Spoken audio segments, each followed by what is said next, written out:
श्री सद्गुरु चरण कमलेभ्यो नमः। समस्त पितृपुरुषेभ्यो नमः। ये पितृपक्ष है और पितृपक्ष में बहुत सारे लोग ये प्रश्न करते हैं कि ये श्राद्ध क्या चीज़ है और ये क्यों किए जाते हैं। हमारे शास्त्रों में जो बताया गया है श्राद्ध के विषय में, ये एक कृतज्ञता ज्ञापन है, क्योंकि हमारा चाहे शरीर हो चाहे समाज हो, ये दूसरों के उपकार से ही चलता है। हमारा शरीर कहाँ से आया, कौन लाया, कौन इसका निमित्त कारण था, और हमें जो शरीर मिला उससे हमने धरती में जन्म लिया।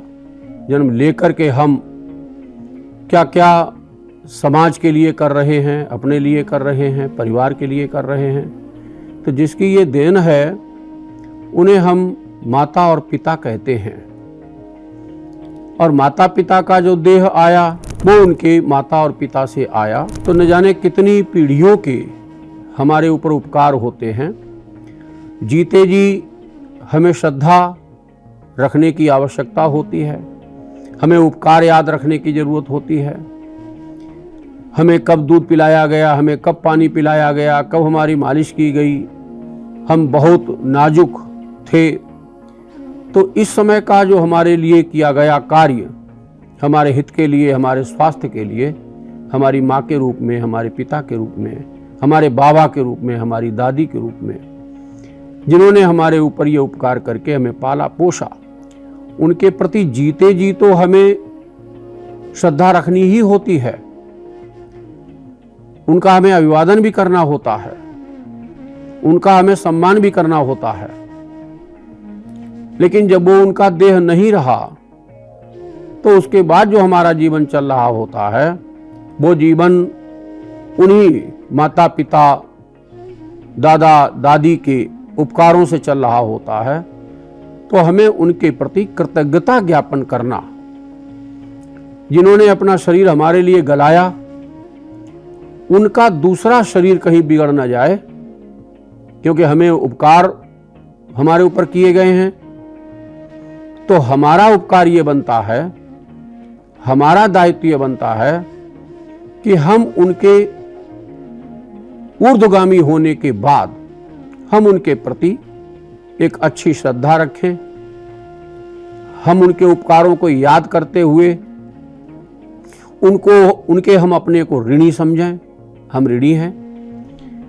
और फिर वो जो उनकी अनुपस्थिति में, उनके देह छूटने के बाद जो उनके निमित्त जलदान हुआ, तर्पण हुआ, ब्राह्मण भोजन हुआ, गरीबों को दान दिया जाना, असहायों की सहायता करना, क्योंकि ये प्रकृति है।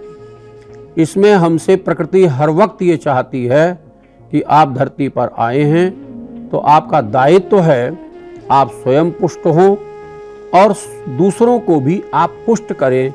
आपकी निगाह ऐसी जगह जाए कि आपकी सामर्थ्यानुसार आप उसकी मदद कर सकें। हमारे ग्रंथों में कहा गया है, श्रद्धया पितरीन उद्दिश्य विधिना क्रियते यत् कर्म तत् श्राद्धम। श्रद्धया पितरीन उद्दिश्य विधिना यत् कर्म क्रियते तत् श्राद्धम, ये कहा गया। विधिना कहा है, अविधि की बात नहीं कही गई है। जो हमारे शास्त्रों ने, ऋषियों ने हमको विधि बताई है, उसके अनुसार हम जो अपने पितरों के लिए करते हैं उसे हम श्राद्ध कहते हैं। श्राद्ध परोक्ष में हुए हमारे लोग जो बीत गए हैं, चले गए हैं, उनके प्रति अपनी श्रद्धा को जताना श्राद्ध कहलाता है। और श्रद्धा का तरीका क्या है? तरीका यह है कि एक तो जो पितृपक्ष आता है, ये तो हमारे लिए निश्चित है ही है कि ये पितृपक्ष है। अपने पितरों का आदर करें, उन्हें याद करें। उनकी जो तिथि शरीर छोड़ने की रही वो हमारे लिए बहुत बड़ी दुर्घटना का दिन था। हमारे से बहुत प्रिय का अलगाव हुआ, तो वो जो हमसे हट करके गए हैं और हमारे यहाँ पुनर्जन्म की शास्त्रों के द्वारा आदेश भी है कि पुनर्जन्म हमारा होता ही है। हम कहीं से आए हैं और हम कहीं फिर जाएंगे।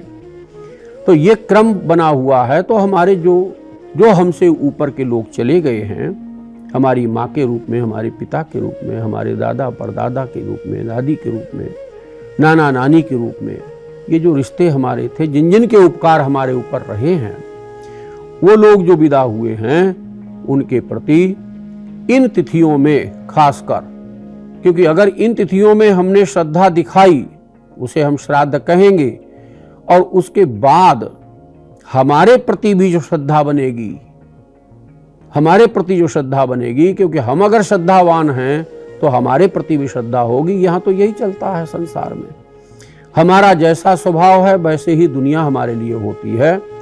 तो और हमें सुकून चाहिए, हमें खुशी चाहिए, हमारे घरों में खुशहालियाँ हो, हमारा बेटा आज्ञाकारी हो, हमारे पति और पत्नी के बीच में किसी तरह की कोई दूरियां और कलह क्लेश न हो। ये कहाँ से आएगा? ये वहीं से आएगा, हमारे पितरों के आशीर्वाद से आएगा। और पितरों के लिए जल है, काला तिल है, सफेद फूल हैं, कुश हैं, जो पवित्र से पवित्र चीजें हैं, जिनको भगवान नारायण के शरीर से उद्भूत कहा जाता है, क्योंकि नारायण में ही हमें उनको मिलाना है। नारायण की कृपाएं हमको उनके लिए चाहिए।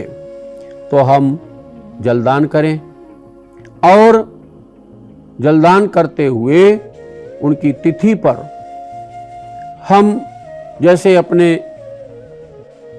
हमारे माता पिता हमको खाया हुआ देखकर खुश होते थे, वैसे ही हमें उनके निमित्त भोजन की व्यवस्था करनी है, हमें भोजन कराना है, पात्र की तलाश करनी है। पात्र तलाशा जाए। सबसे पहले तो आदेश हमारे यहाँ शास्त्रों में है, आप सबसे पहले उन लोगों का सम्मान करें जो समाज में समाज को दिशा देते हैं, जो लोगों की खुशियों की व्यवस्था करते हैं, जो कर्मकांड करते हैं, जो यज्ञ करते हैं, जो वेद पाठ करते हैं, जो संध्या पाठ करते हैं, जिनसे जीते जी हम अपने सुकून जुटाते हैं, जिनके माध्यमों से, और जो सुकून जुटाते रहे और चले गए, तो उनसे जोड़ने के लिए हम सबसे पहले उन ब्राह्मणों का सम्मान करें जिन ब्राह्मणों से समाज का भला होता है, जो नियम में बंधे होते हैं, जो उपासना करते हैं, साधना करते हैं, जो ज़्यादा धन आदि के पीछे नहीं घूम रहे होते हैं, जो ईश्वर की साधना कर रहे होते हैं, और किसी गरीब को देखकर जिनकी आंखों में आंसू आ जाते हैं, जो हाल पूछ लेते हैं, जो उनके समाधान करते हैं, ऐसे वेद पाठी कर्मकांडियों को भोजन कराएं और प्यार से भोजन कराएं, और इस भावना से भोजन कराएं कि हमारे पिता गए हैं, पिता ही इस रूप में बैठे हुए हैं, भोजन कर रहे हैं। हमारी दादी गई हैं, दादी भोजन कर रही हैं। उनकी तिथि पर, विशेषकर तिथि पर ध्यान करें।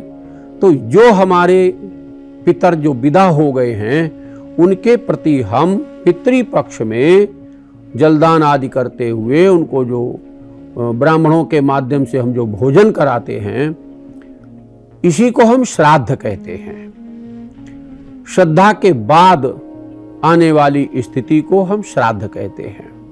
उनके न रहने पर हम उनके लिए एक अच्छी भावना हम बना रहे हैं, उसे हम श्राद्ध कहते हैं। इसलिए क्योंकि हम ऋणी हैं, हमारे ऊपर ऋण होता है, देव ऋण होता है, पितृ ऋण होता है, ऋषि ऋण होता है। तो पितृ ऋण से मुक्त होने के लिए ये पितृपक्ष हमारे लिए श्रेयस्कर है। हम सरल हो जाएं, हम गलतियां न करें, हम रिश्तों को मजबूत करें। हमारे पिता क्या हैं, हमारी माँ क्या हैं, हमारे और रिश्ते क्या हैं, भाई बहन क्या रिश्ते हैं, ये रिश्ते हमारे मजबूत हों, इसलिए हमें श्राद्ध करना बहुत जरूरी है। श्राद्ध करेंगे तो हमें, भले ही हमारे माता पिता दिखाई नहीं देते हैं, भले ही हमारे बुजुर्ग हमको दिखाई नहीं देते हैं, लेकिन प्रकृति देखती है। प्रकृति जो देखती है, प्रकृति ने जो गवाह बना रखे हैं, सूर्य हैं, चंद्र है, रात्रि है, दिन है, सुबह है, शाम है, दोपहर है, जल है, दिशाएं हैं, ये सब हमारे गवाह हैं। हम क्या कर रहे हैं? तो जो अपने पितरों के लिए पितृपक्ष में किया जाने वाला भोजन, कराया जाने वाला भोजन, दान, सहायता, ये सब श्राद्ध कहलाता है। युग ऋषि अनुष्ठान पूजा केंद्र ये बहुत ही विशाल रूप में पितृपक्ष में पितरों की संतुष्टि के लिए अनुष्ठान कर रहा है। आप उनके माध्यम से पितृ गायत्री का जप, पितृ सूक्त का जप, गायत्री का जप, तर्पण, पिंडदान और अपने पितरों की संतुष्टि के लिए जैसा चाहे अनुष्ठान, जल तर्पण दान आदि, भोजन दान आदि करा सकते हैं। हरि ओम तत्सत।